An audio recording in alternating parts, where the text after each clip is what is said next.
Let's start out with Steve Goff. Go ahead, Steve. Thank you, Trinity. Thanks for your time.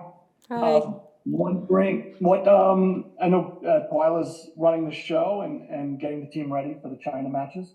But Emma Hayes has also been able to introduce herself. What are your impressions of Emma, and what are some of the messages she's trying to get across to the players and the team ahead of her integrating into that coaching role in the future?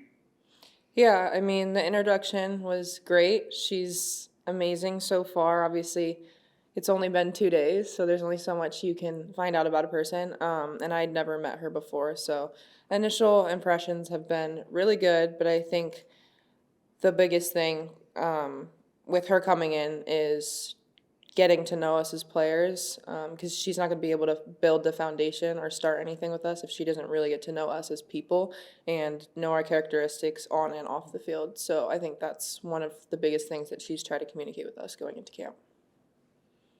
Excellent. Thanks. Well said. Andrew Jones, go ahead.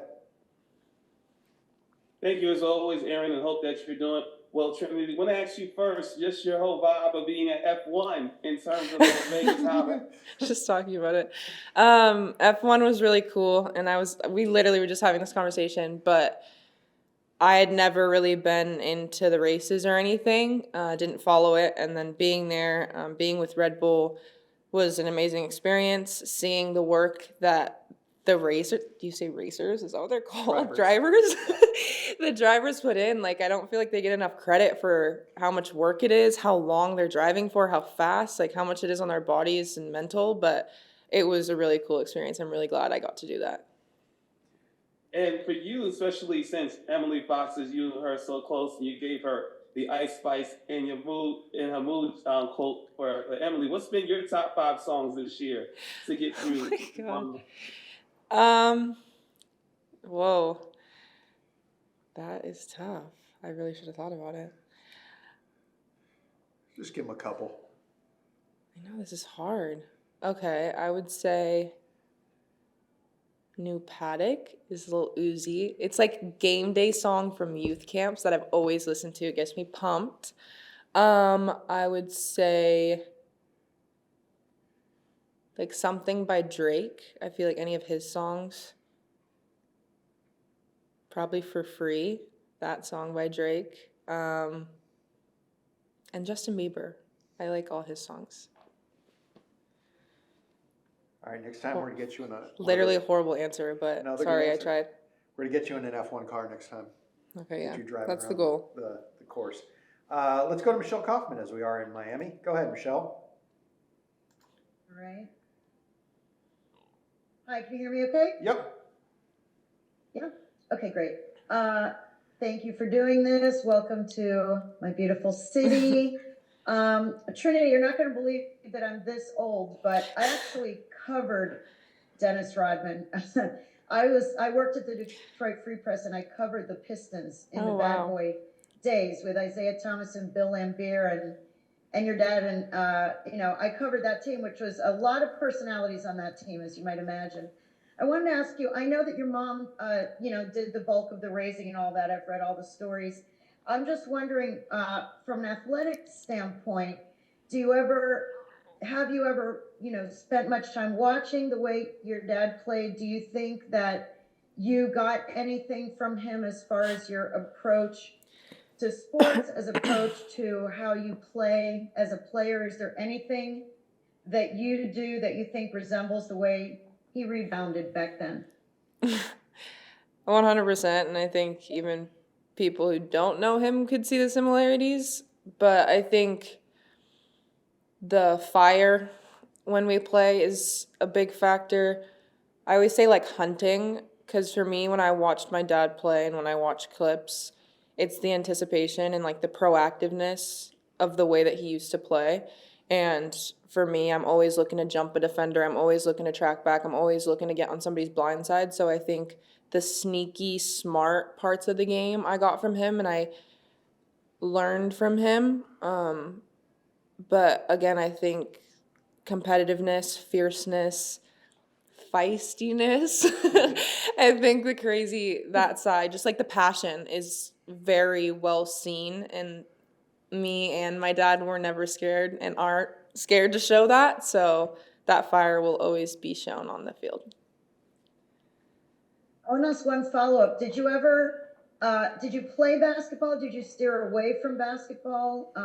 What's your feeling about basketball, and do you follow it as a sport? You know, obviously soccer is your first love. How do you feel about basketball? I really enjoy watching basketball, and obviously my brother plays too, so he just Right. transferred to USC, so I've been watching that. It's been amazing. In terms of playing, I did play for a little bit. Not my thing. Not my thing at all. Like, I'm really glad my brother's good at it because that just was not it. Like, he wanted me to get into it, but I was like, DJ, no, this is not it. Don't enjoy playing, love watching. And there you go. Thank you. Thanks, Michelle. Let's go to Jeff Kassouf. Go ahead, Jeff. Thanks, Aaron. Thanks, Trinity. I just want to maybe follow up on that first question. You mentioned sort of Emma, needs to get to know you all as players, and I guess vice versa, right? I mean, how do you kind of get to know her? What's your first impression of her there? And on the communication front, she's not going to be around as much as maybe like if she were actually coaching right now for the next 6 months. Like, what do you hope that communication process looks like? Given that situation?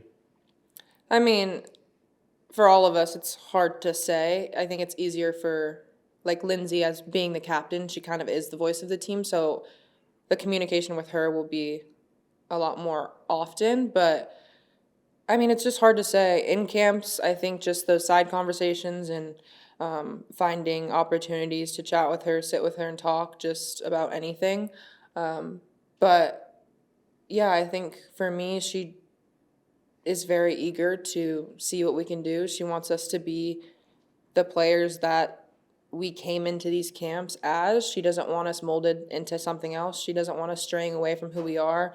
Obviously, she's going to build a new foundation to this team, but we are here for a reason, and she wants to see our talent, and she wants our personalities to also show through our game. So it's just constant communication about that and her seeing that as well with her own eyes. Thanks, Jeff. Let's go to Sandra Herrera. Go ahead. Hey there, Trinity. Thanks for the time today. Just kind of staying with the Emma Hayes news. For yourself personally, this has been kind of a process to bring on a new head coach that was very unique to U.S. soccer. There's been a lot of discussion about what that's going to look like moving forward with all the collaborative efforts. What were just some of your initial first reactions, like when you were finally told the news that, hey, like this is Emma Hayes going to be the head coach? Was there like a sense of relief? Like, was it just like, okay, great, let's move? Like, what were some of your reactions to the news? Yeah, I think for me, what helped a little bit was at club with Washington Spirit, I've had a lot of coaches in the little amount of time that I've played. So the change and adapting to new things, that helped me with. But for me, I had no idea who was going to be the new coach, and the change, I think we all were just kind of waiting and seeing and kind of anticipating what was going to happen just because things were kind of all over the place after the World Cup. But like I said before, I didn't know her personally, but I've talked to a lot of people who have known her, have been coached by her, so I heard all good things. The relationship's always good with her. The coaching's amazing. She wants to win, but she also caters to what the players' needs are and not just what her needs are to win. So when I found out, I was really excited because I had never heard bad things about her, which is great in a head coach. Yeah, for sure. And just to follow up on the other side of that collaborative effort is Twyla. What's it been like for you working with Twyla Kilgore in this interim sense, and now knowing that you're going to be able to work with her a bit more in the upcoming year?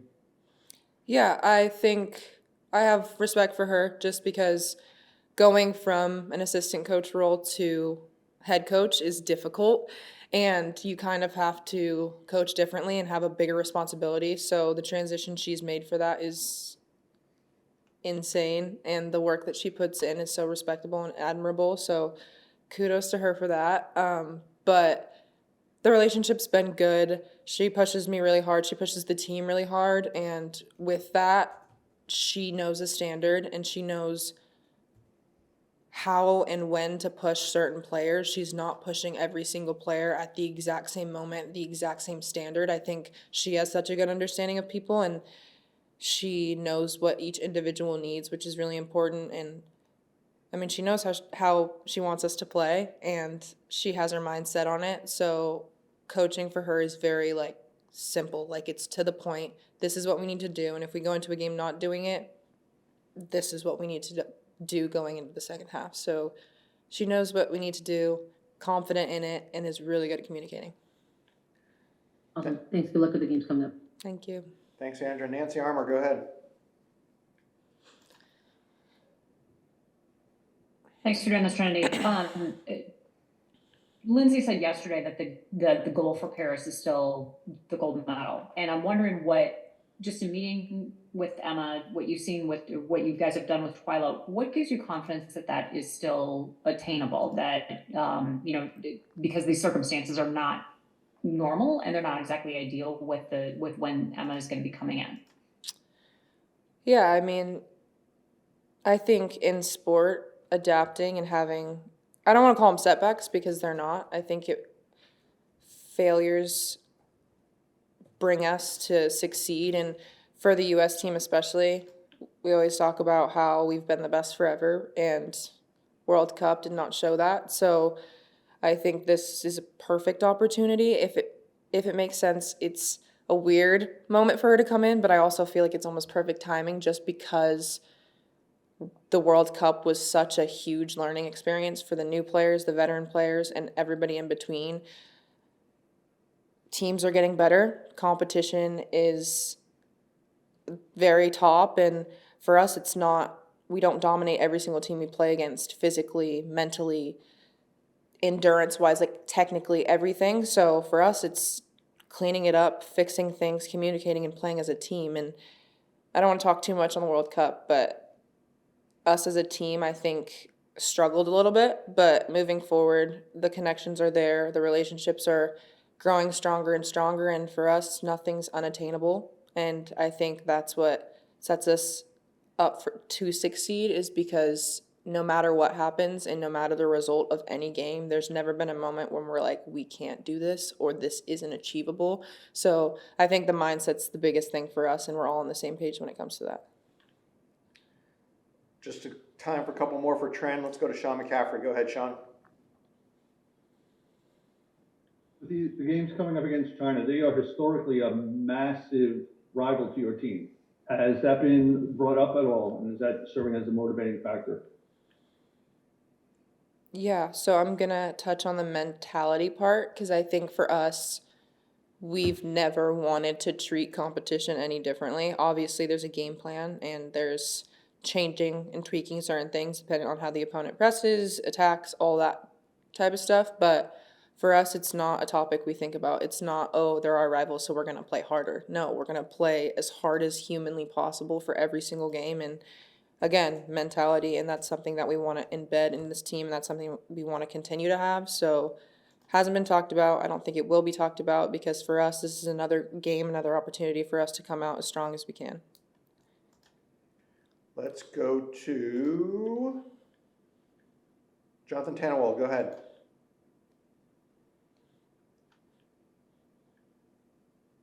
Sorry, JT, go ahead. Hear me now? Yep. Thanks, Aaron, and thanks, Trinity, for the time, as always. Obviously this year was a very taxing and long year for all the players, but there's now, for a player like you who wasn't in the NWSL playoffs, there's a potential to be off the field for a fairly long time until the next NWSL season starts. I know there are national team camps along the way, but how do you pass the time, beyond the rest that you've earned to keep things at the level you want to be at? Thanks. Yeah, I think that is something that especially young players struggle with, just because it is something we're always adapting to, is the level of play and how long we're playing. And obviously World Cup was a lot, and something that was new for me and extremely taxing on every aspect of the word. But I think physically you need to take a break at some point, and after this camp, I think we all deserve a bit of a break, but I think the mental piece of kind of always having it in the back of your mind of, I do need to get better, and this time that I'm taking off is to prep me to get better. It's not just time off to like F around. So as much as it's needed, I think after that time, it's individual work. It's working on simple things to get you to be the best player. And the hardest part is the team aspect of not being with an actual team, but that just is more room to improve individually, technically, tactically, and physically. So that's what I will be doing. Well said. Alex Ozzie, go ahead. Hi, Trinity. Thank you for taking the time. Alex Ozzie with The Messenger. I know there was a lot of buzz yesterday when the Netflix trailer for the 4-part series about the team came out. I was curious, as one of the subjects of the documentary, did you see the trailer, and do you have any plans to watch the series? Yeah, we were all talking about this. I think for me personally, it is a lot of emotions, and I think it will be for a while. But I haven't watched the preview yet. I will be watching though, because I think we all need to kind of see behind the scenes and see the journey that we went on. As much as it does kind of hurt, I do feel like we all need to reflect and see how much we went through together so then we can grow in the future. I think it's going to be really cool for everyone to see and for us to grow as people and as teammates to each other. It's going to be tough though, so it'll be interesting, but again, everything's a growing and learning experience, so I'm excited for everyone to kind of see the work that we put in, even though the result wasn't there.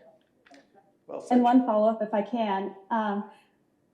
Were you aware of the film crew while you were there, or was it just like one more component of like the World Cup media circus? Yeah, I think for all of us, our heads were down. All the outside noise, and I think going into it, the thing we did say, we came together as a team and said, there is so much outside noise and we cannot pay mind. We are here for one thing, and that's to win, and that's all we were thinking about was training, games, winning, next game. So. Thanks, Alex. Let's go to Rory Robertson and then Michelle, and then we'll be done. If you have another one, Michelle, I think you do. Go ahead, Rory. Rory Robinson, the U.S. Mirror. Can you guys hear me okay? Yes, sir. Okay. Trinity, quick question. Just wanted to know, like, aside from the results of all the actual games from the World Cup, what have you learned from your actual first World Cup experience, and how do you hope this coaching change will kind of influence your national team career? Ooh, getting deep. I think the biggest thing that has never been talked about enough is the roles that you play and not knowing what role you're going to play. So I think obviously going into the World Cup, I had no idea how much I was going to play, where I was going to play, what side I was going to play, who I was playing with. So I think the unknown of that was difficult. But also I think one of the biggest things I took away is you're learning from every single person that is in this camp. And I don't think the people that don't see the field get enough credit because we're putting in so much work. They're putting in so much work. And what's so cool about the younger players coming in is that you do see a willingness to understand one another, and the veterans talking and having those tough conversations with the younger players, which I think is really cool because it's not just 18, 19, 20, 21-year-olds going into a World Cup being like, I need to learn everything there is to know about the older players and what they've done and what they're doing. I think it's the veterans being like, what are they feeling? How can I help? How can we communicate to a point where we're both growing in the same direction? And that was huge, was the communication from the bench to the coaches, to the people on the field, the people that never saw the field, I think was really important. And we all grew together with that. And I think with this team, game changers and people on the field are equally as important, even if the people that aren't on the field aren't making headlines. They do so much work and are just as much a part as the success and failures that we do have.